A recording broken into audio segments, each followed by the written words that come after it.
Hello, I'm Noah Finns. Thanks for tuning in to Inside Yale Athletics, sponsored by Under Armour. We're going to start with basketball on this edition. A lot of people may have lost some optimism for the basketball team when, before the season even started, the Bulldogs lost their best player to an injury. Well, it took the Bulldogs exactly one game to renew that optimism. There's a toughness about this Yale basketball team, a resiliency that comes from necessity. The Bulldogs lost 4 players to graduation from last year's team, including the Ivy League Player of the Year. And a putback by Justin Sears. But they returned the preseason Player of the Year in Makai Mason.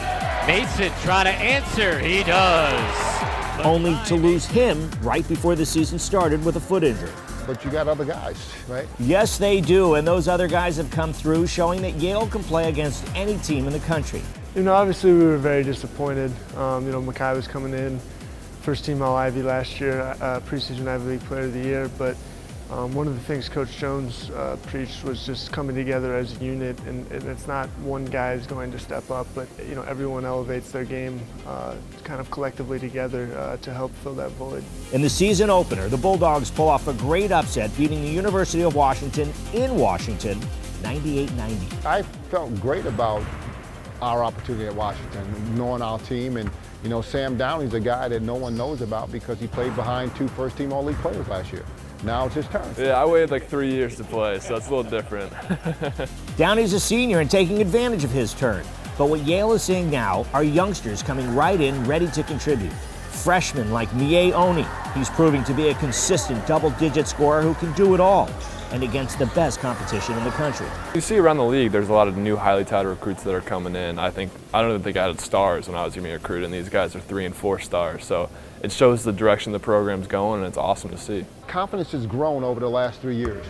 I think with this program and what we've been able to do, guys feel good about themselves and comfortable, and after what they went through, and guys that didn't play and that were still a part of it, they're part of practice, they're part of what goes on, there's a lot of confidence in the room.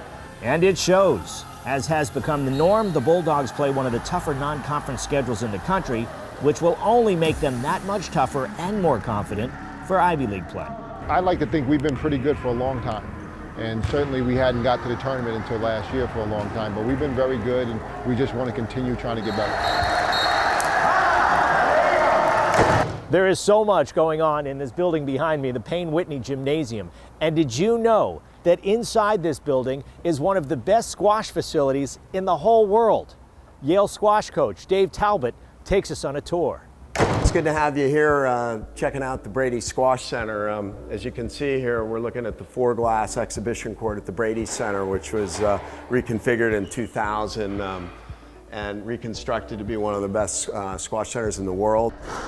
We've got 15 courts total here. We've got 3 exhibition courts.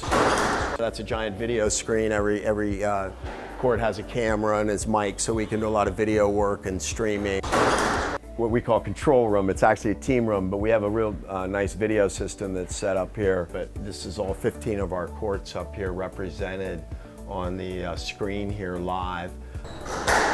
And then the flags behind there are representative of all the kids that have played for me since the mid-'80s when I took over as coach of the Yale program. And we've been fortunate to win some championships.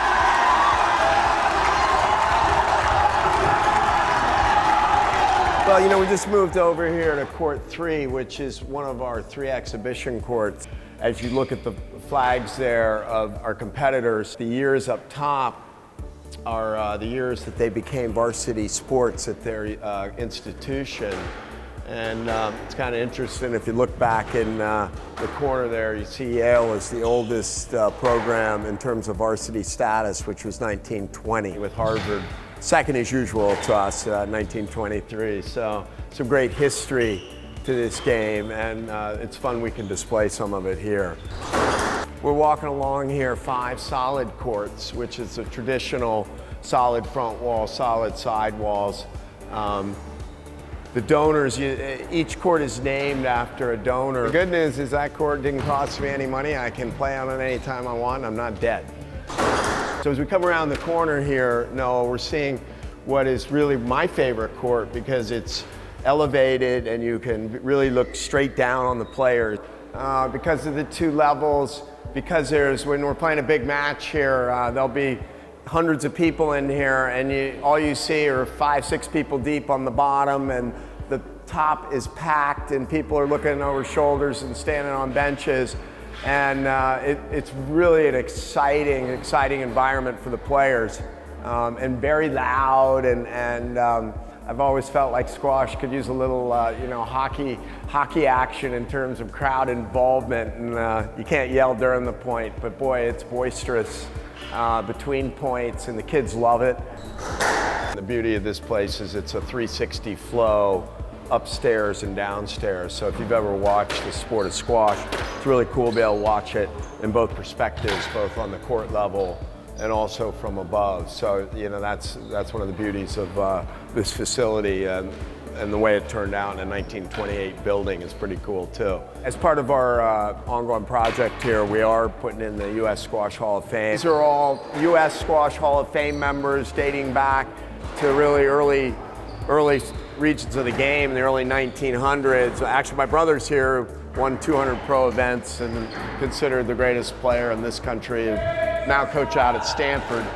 But this is a great sort of opportunity for us to recognize all these great players. It's a small space, but it's a start because it'll be really publicly viewed. And I think, as U.S. Squash is looking at building their own training facility, and we house a lot of their training, and so do other facilities. But I think when they get their home facility, it'll probably go back. But in the meantime, for the near future, we're going to do a nice job here of representing U.S. Squash and housing in the Hall of Fame at the Brady Squash Center. The mission of ours very much fits the mission of Yale, and sort of being global, bringing diversity into our environment here in our community. And these athletes are not only good squash players, but they're really good members of the community and have contributed a lot to the university, and as well as the sport and the growth in college. So here at the Brady, which we say is the best squash center in the world, I think everything we do here fits that as well.